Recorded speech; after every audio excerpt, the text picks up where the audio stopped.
സർക്കാർ എന്ത് ചെയ്യാൻ പോണു? ഞാൻ ഈ ക്രീമും കൂട്ടി ഊണ് കഴിക്കാൻ പോവാ. മനസ്സിലായില്ലടാ, ഷേവ് ചെയ്യാൻ പോവാ.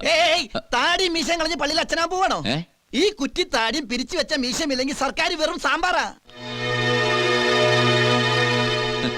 മനസ്സിൽ പ്രേമം തോന്നി തുടങ്ങിയ ഏത് തൊട്ടും ഡീസന്റ് ആവും. നീ അറിഞ്ഞില്ലേ? എന്ത്? ആ ആഡിയോ സർക്കാരിന്റെ മനസ്സിനെ ജപ്പ് ചെയ്തു.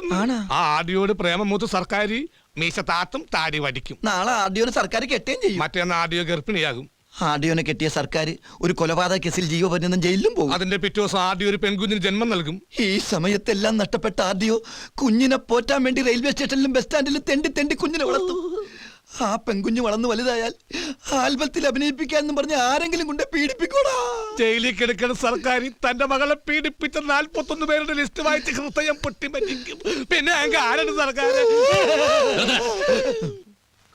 വെറുതെ മനുഷ്യനെ ഭ്രാന്ത് പിടിപ്പിക്കാൻ. മതിയാ? ഇപ്പൊ യോഗ്യനായി.